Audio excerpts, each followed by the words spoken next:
Você está no canal Eu Estudo a Lição com o pastor Samuel Camilo. Hoje é quarta-feira, dia 2 de outubro de 2024. E o tema que estudaremos na nossa lição da escola sabatina será Corações Duros. O texto que serve como base para o nosso estudo encontra-se em João capítulo 5, versos 10 a 16, que diz assim: E por essa razão os judeus disseram ao homem que havia sido curado: Hoje é sábado, não lhe é permitido carregar a maca. Mas ele respondeu: O homem que me curou me disse: Pegue a sua maca e ande. Então lhe perguntaram: Quem é esse homem que lhe manda pegar a maca e andar? O homem que fora curado não tinha ideia de quem era Jesus, pois Jesus havia desaparecido em meio à multidão. Mais tarde, Jesus o encontrou no templo e disse: Olhe, você está curado. Não volte a pecar para que algo pior não lhe aconteça.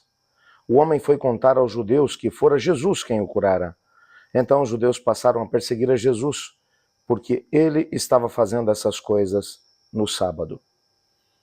Se há uma coisa que podemos falar a respeito de Jesus, é que Jesus, enquanto esteve aqui na Terra, teve muitos embates realmente sérios com a liderança estabelecida dos judeus da sua época por causa da temática do sábado.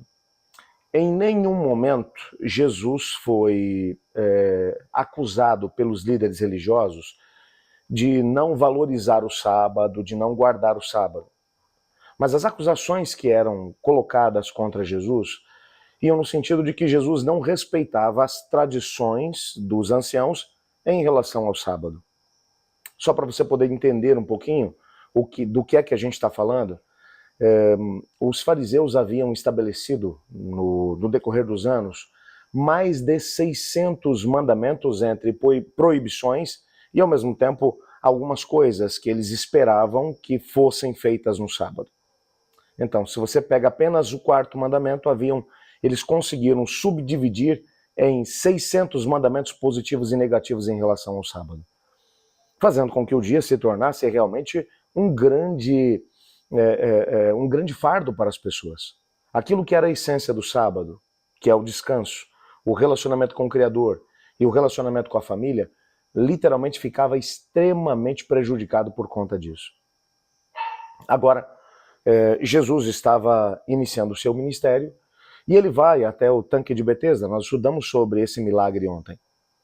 E quando ele chega ali no tanque de Betesda, ele vê um indivíduo que há 38 anos ele estava acamado, esperando ali que as águas do tanque de Siloé, do tanque de Betesda se movimentassem para que ele pudesse pular ali dentro. Mas isso não tinha acontecido. Ele estava desanimado, nós vimos tudo isso. Havia uma regra estabelecida pelos judeus da época de Jesus, no sentido de que, se uma situação fosse de extrema urgência e que uma vida humana estivesse em jogo no que diz respeito àquela situação, então um judeu poderia intervir nas horas sagradas do sábado. Tirando isso, ele deveria esperar o sábado passar. Jesus, ele vai curar o indivíduo no sábado e ainda vai dizer para ele: levanta, toma o teu leito e vai para a tua casa e anda. Haviam algumas regras naquela época que mencionavam, por exemplo, que um indivíduo ele não poderia carregar uma quantidade ou qualquer tipo de coisa, mesmo que fosse, por exemplo, entre outras coisas, uma pena, por exemplo, uma pena que era usada para escrever. O indivíduo não poderia usar, não poderia carregar uma pena, porque seria um fardo que ele estaria carregando no sábado. Mas, se por acaso ele precisasse carregar essa pena para algum lugar, ele poderia costurar essa pena na sua roupa. Então, seria parte da roupa, então não seria um trabalho. Você consegue entender como eles tornaram o sábado uma questão legal tão absurda, um fardo, um verdadeiro fardo para as pessoas? E Jesus estava, sim, tendo sérios embates para poder mostrar qual era o espírito do sábado. Houve vários momentos nos evangelhos em que Jesus falou sobre isso, como, por exemplo, quando no sábado ele parou para comer espigas no meio da plantação de trigo, nas horas do sábado, e foi tremendamente criticado pelos indivíduos, porque as leis da tradição deles não permitiam esse tipo de coisa. Jesus várias vezes vai dizer, vocês inutilizam o mandamento do Senhor por causa da tradição de vocês. O que mais chama a atenção é que, depois de um milagre tão extraordinário acontecer nas horas do sábado, os líderes religiosos, quando veem o indivíduo andando pelo pátio do templo, eles olham e não veem o indivíduo curado, eles veem o indivíduo que está carregando uma maca nas horas sagradas do sábado. E eles vão para cima dele para poder chamar a atenção. E ele vai dizer, você não está entendendo. Faz 38 anos que eu estava ali, no tanque de Betesda, e um homem me curou. E o homem que me curou me disse que eu poderia pegar a minha maca e seguir para casa. É isso que eu estou fazendo. Não, você não pode fazer isso. Quem foi que te curou? Ele falou assim, eu nem sei quem é o homem, porque ele se perdeu no meio da multidão. Eu não sei onde é que ele está. O fato é que, poucos momentos mais tarde, Jesus procura o homem e vai dizer, olha, você realmente está curado. Agora, cuide com as suas ações daqui por diante para que você não fique numa situação pior do que a situação anterior. O homem vai até os líderes religiosos e vai dizer, eu já sei quem foi que me curou. Quem me curou foi Jesus. Você percebe que esse indivíduo está animado com o que aconteceu com ele. Ele quer mostrar para aquelas pessoas, para os seus líderes religiosos, que Jesus é alguém especial. E esses indivíduos agora vão odiar Jesus por causa disso.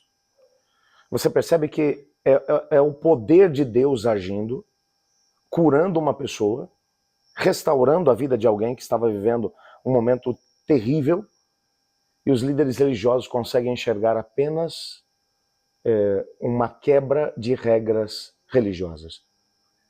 Hoje em dia nós encontramos pessoas que vivem da mesma maneira, gente que olha para a religiosidade apenas como um amontoado de regras.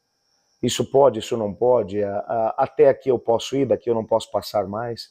E não conseguem experimentar a alegria de poder andar com Jesus. A alegria de poder saber que mesmo quando você peca, você é perdoado. De que mesmo quando você erra, o Senhor Deus está ali para poder estar ao teu lado e te amparar e te apoiar. O Senhor Jesus veio para poder mostrar quem era o Pai. E para poder mostrar que o Pai ama os seus filhos. E um pai que ama seus filhos não coloca um peso desnecessário sobre seus ombros. Se o tipo de religiosidade que você professa é um tipo de religiosidade que é um peso para você ou para sua família, talvez seja a hora de pensar se você realmente tem um relacionamento com Jesus ou se você simplesmente tem uma religiosidade que talvez nem sequer faça sentido na perspectiva bíblica. Vamos orar? Obrigado, Senhor, por Tua palavra e pela certeza que temos e que nos amas. Nos colocamos em Tuas mãos e pedimos que o Senhor nos abençoe, Pai. Ajuda-nos a vivermos os princípios básicos do Teu Evangelho. Pois é em nome de Jesus que oramos. Amém. Eu estudo a lição. E você?